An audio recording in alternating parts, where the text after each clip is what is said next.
The relentless rain had been pounding Cedar Hollow for 3 straight days, turning the dirt streets into thick, sticky mud.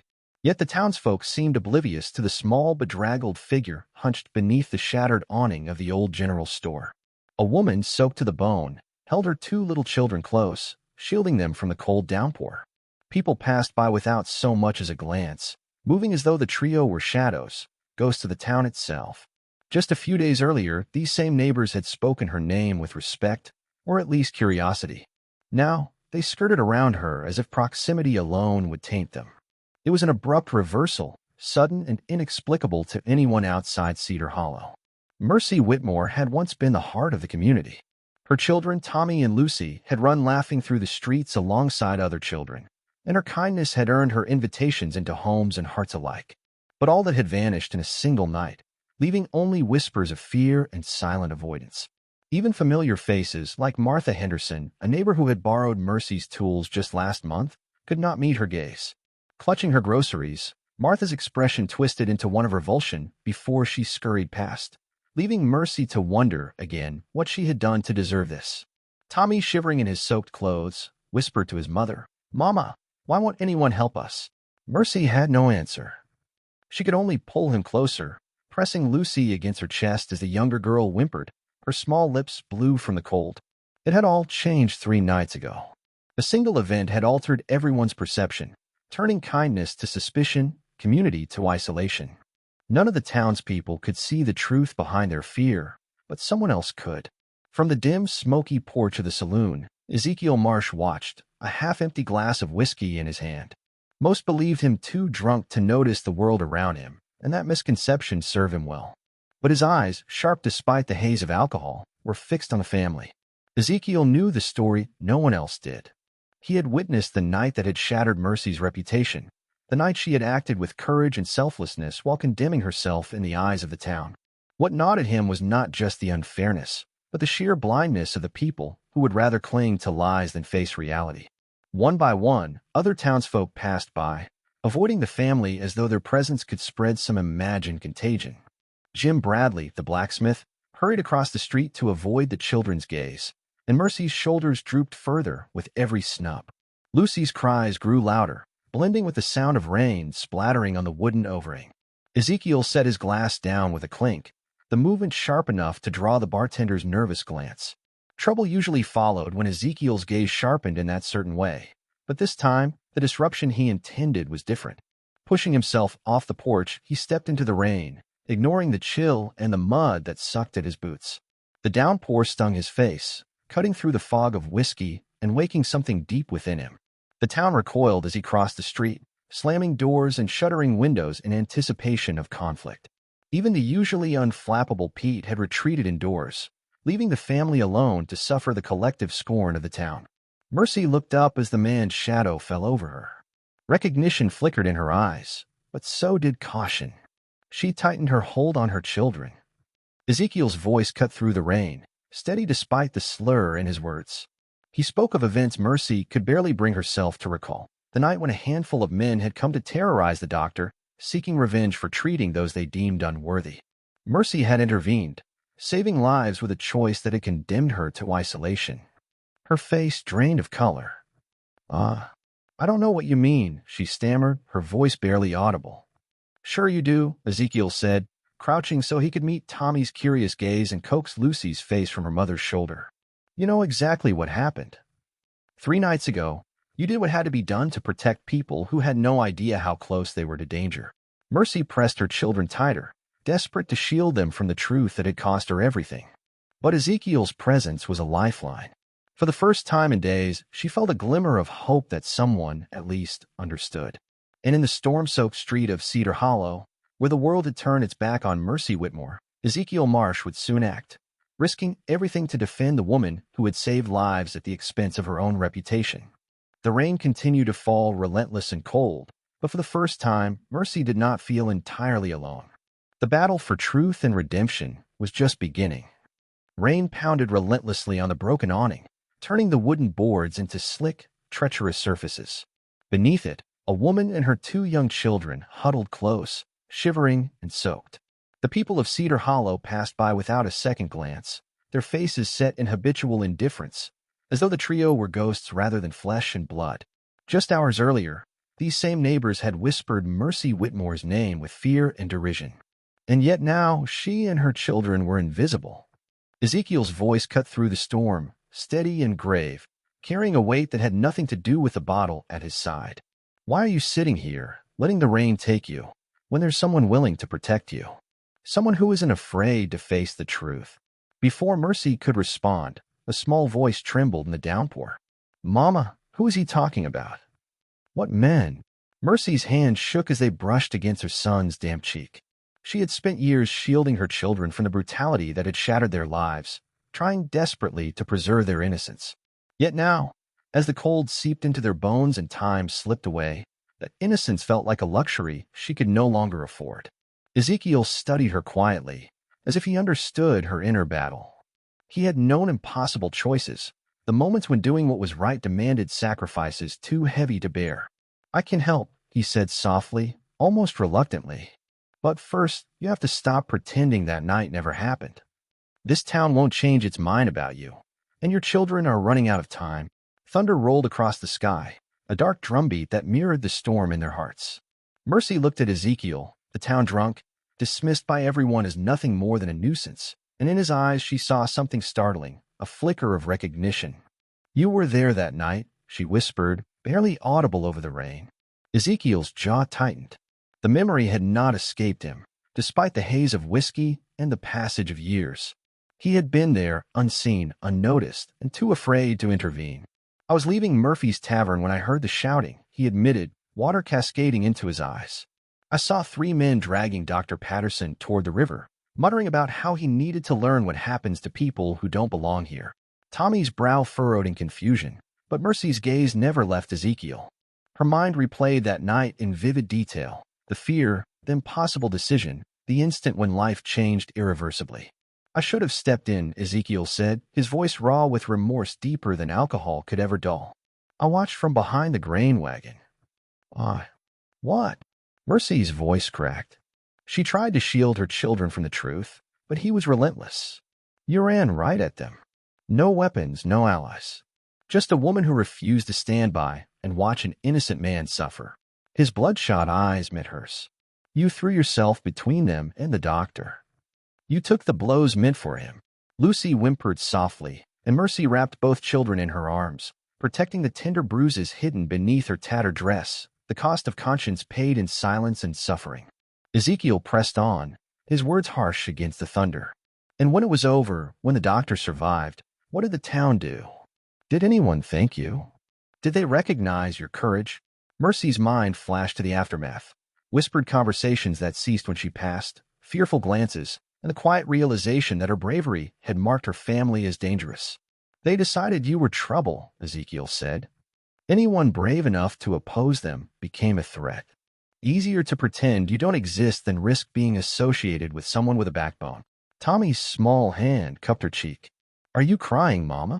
Mercy hadn't realized her tears had merged with the rain, and seeing her son's trustful face, her chest ached. How could she explain that doing what's right sometimes costs everything? Ezekiel rose slowly, soaked to the bone. I have a place, he said, voice steadier now. It's not much, but it's dry, it's warm. Your children need food, rest, and safety. Why? Mercy asked, suspicion warring with desperate hope. Why help us when no one else will? Ezekiel's bitter smile flickered. Because I know the gnawing shame of cowardice. And because you remind me of someone I couldn't save. He paused, scanning her face as if reading old wounds. Someone I loved and failed long ago. Mercy's heart skipped. Ooh. The only sounds were the pounding rain and Lucy's soft whimpers. When he spoke, the pain in his voice was unshakable, heavier than any alcohol could numb. My wife, my daughter. 5 years ago, another town, same kind of danger. Men came looking for trouble. And I hid. I told myself stepping in would only make things worse. They died because I lacked courage. And I've been drowning in that memory ever since. But watching you, seeing you do what I could not, these children deserve better than the fate my family faced. Before Mercy could respond, hoofbeats cut through the storm. 3 riders emerged from the downpour, faces grim beneath wide-brimmed hats. Mercy recognized them instantly, the same men who had tried to kill Dr. Patterson, whose brutality had left her ribs broken and her life altered forever. "Well," the lead rider sneered, voice slicing through the rain, "if it isn't our little town drunk. Quite the pair you make with her." Ezekiel stepped forward, body tensing despite the alcohol. "Move on, Carson. You don't belong here." Carson laughed, the sound sharp and brittle as shattered glass. "No business. That woman there cost us. Dr. Patterson was supposed to pay for treating people we told him to ignore. And now he's still breathing thanks to her." Rain poured relentlessly, drenching the streets of Cedar Hollow, but no one seemed to notice the small group huddled near the cracked doorway of the deserted general store. Mercy's arms clutched her two children tightly, shielding them as best she could. A shadow fell over them, bringing a chill far deeper than the storm. Ezekiel's eyes bore into her with an intensity that wasn't dulled by his usual haze of drink. His gaze was icy, focused, and full of a promise that was both frightening and protective. "If anyone wants her," he said, voice low and unwavering, "you'll have to go through me first." Mercy's heart skipped.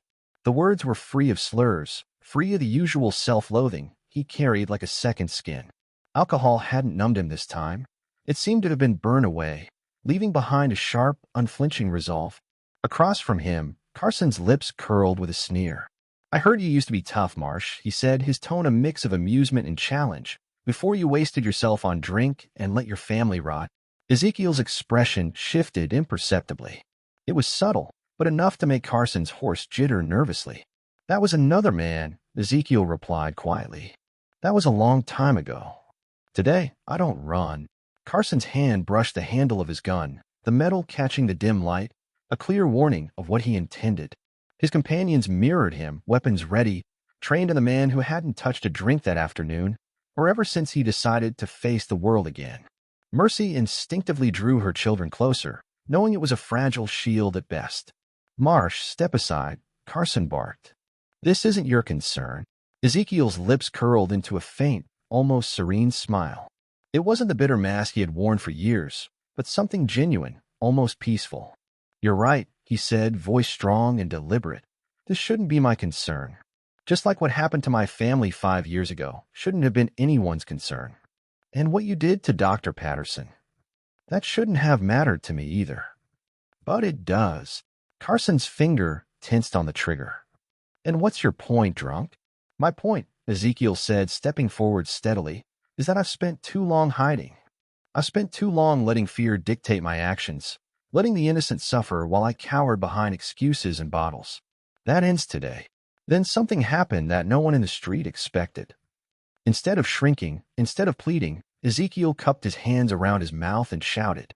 His voice tore through the rain-soaked street, carrying far and wide. "Everyone, come see the truth of cowardice." Windows began to crack open. Doors groaned on their hinges. Hesitant at first, then with increasing courage, the people of Cedar Hollow started to emerge.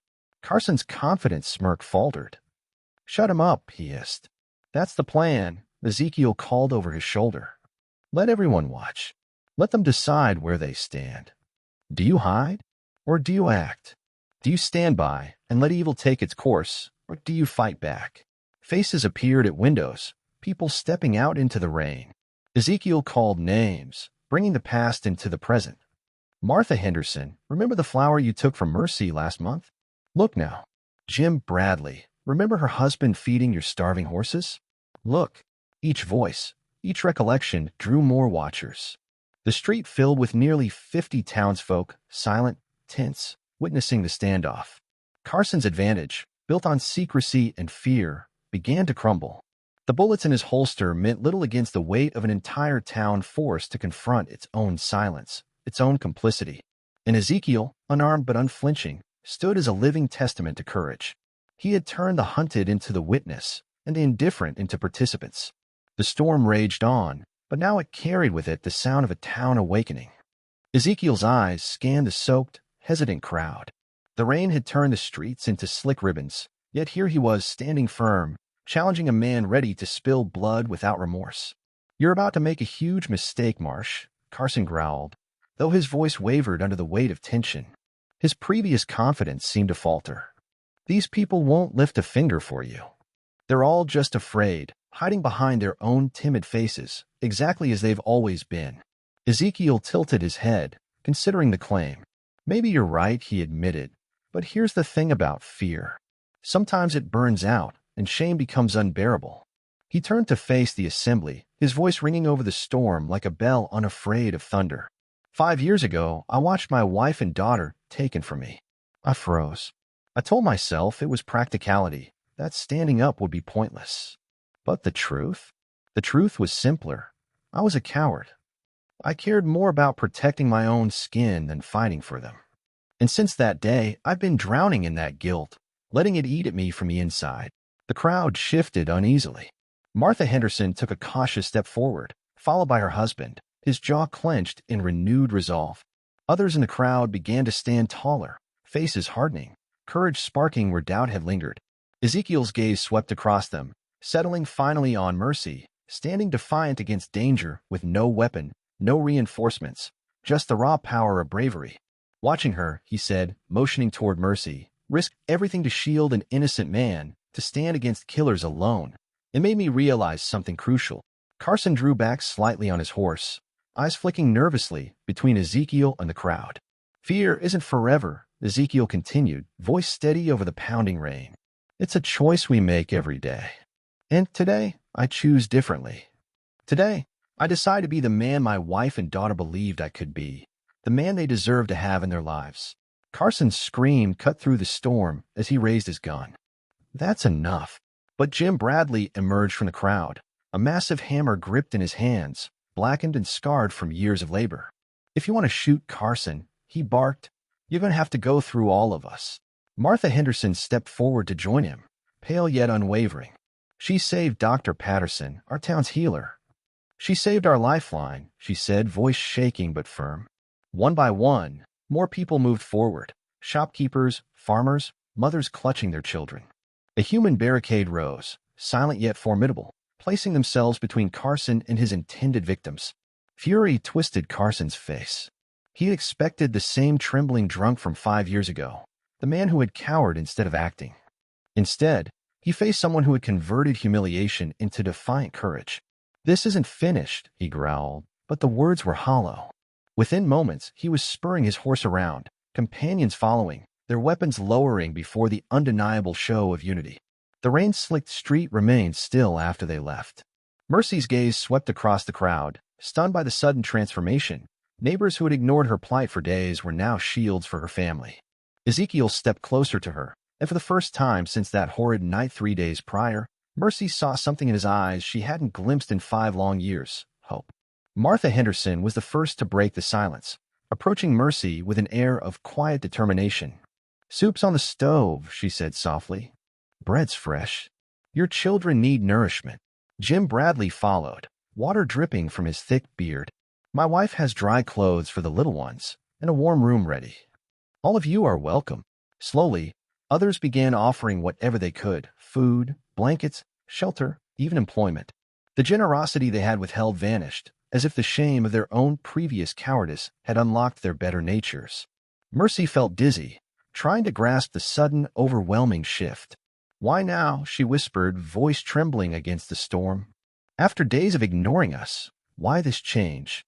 Ezekiel answered before anyone else could. Sometimes it takes seeing ourselves reflected in another's courage to recognize what we've become. And sometimes it takes one person deciding to stand, to fight fear with resolve, to remind everyone that they, too, have choices. Dr. Patterson pushed through the gathering, medical bags slung over his shoulder. He knelt by Tommy and Lucy, checking them for hypothermia, shivering, and exhaustion. These kids need warmth and food immediately, he said, tone firm yet gentle. And this brave woman needs proper care for those ribs that never healed. Martha's husband stepped up. Doc, the wagon's ready. Let's take them someplace dry and safe. The crowd organized quickly, forming a protective escort toward the Henderson household. Ezekiel began retreating to the shadows, but Mercy caught his arm. Where are you going? She asked. He looked at her, eyes soft but resolute, a small, hopeful smile tugging at his lips. For the first time in what felt like an eternity, the reality of what she needed to do hit Mercy with a force that left her breathless.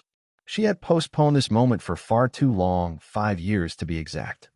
Today, she would march into the sheriff's office and reveal the truth about Carson and his gang.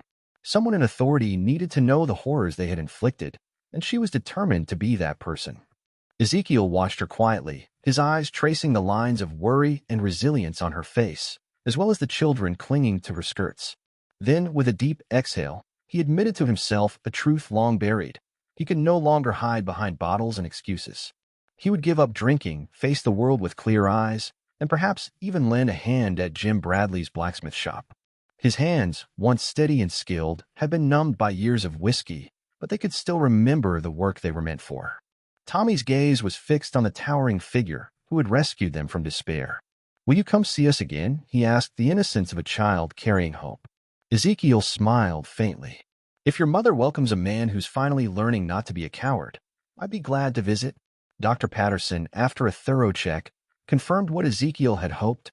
Mercy and her children would recover fully with proper care. Their injuries, though severe, were now on the mend, and rest, nourishment, and attention would ensure they healed stronger than before. As the family moved toward warmth and safety, Ezekiel lingered for a moment, feeling a sensation he hadn't experienced in years, the possibility of redemption, born not from self-pity but from decisive action. Rain continued to fall outside, but for the first time, no one faced it alone. 3 weeks later, the morning air in Cedar Hollow was crisp and filled with the rhythmic clang of hammer on iron. Ezekiel wiped the sweat from his brow and inspected the horseshoe he had just forged. It was flawless, perfectly balanced, a testament to his regained skill and focus. "That's impressive work," Jim Bradley said, examining the shoe. "Haven't seen craftsmanship like that in years." Ezekiel nodded, a quiet satisfaction filling him. His hands no longer trembled. Sobriety had restored their steadiness. Rumors spread through neighboring towns of the legendary blacksmith returning to form, and slowly, the man who had once been a town drunk regained the respect he had lost. Across the street, Mercy emerged from the general store with Tommy and Lucy in tow. She wore a fresh, modest dress, and the children looked vibrant and well-fed. Townsfolk who had once averted their eyes now greeted them warmly, pride having replaced shame. Martha Henderson had ensured Mercy had a manageable workload, handling bookkeeping for several businesses from home while keeping an eye on her children. Lucy, unable to contain her excitement, dashed toward Ezekiel. The little girl had formed a bond with the man who had saved them, and Ezekiel had discovered a patience and gentleness with children he never imagined he possessed. Kneeling to greet Lucy, Ezekiel was interrupted by the approach of Sheriff Morrison, his expression one of satisfaction. "Good news," the sheriff announced. "Carson and his accomplices won't trouble anyone again." The judge handed down 10-year sentences for each of them. They'll be locked up for attempted murder and terrorizing the townsfolk. And it wasn't just your testimony, Ezekiel. People from 3 different settlements came forward once they saw someone brave enough to speak up. Relief washed over Ezekiel. Justice, long delayed, had finally arrived. Sheriff Morrison continued, "The territorial government is sending a marshal to investigate other gangs like Carson's. Your courage in the rain that day sparked more than just a rescue. It started a movement." Mercy, standing beside Tommy, inquired about their home. "All set," the sheriff said with a grin. "The bank approved your loan. Dr. Patterson's assessment, combined with your new work-keeping books for half the town's businesses, gave them confidence you could manage the payments." Tommy's eyes shone as he looked up at Ezekiel. "Mama says we can stay here forever. Will you join us for dinner on Sunday?" Ezekiel met Mercy's smile and nodded. "I'd be honored." As the sheriff rode off, Ezekiel returned to his forge but paused, watching Mercy and her children walk toward their home.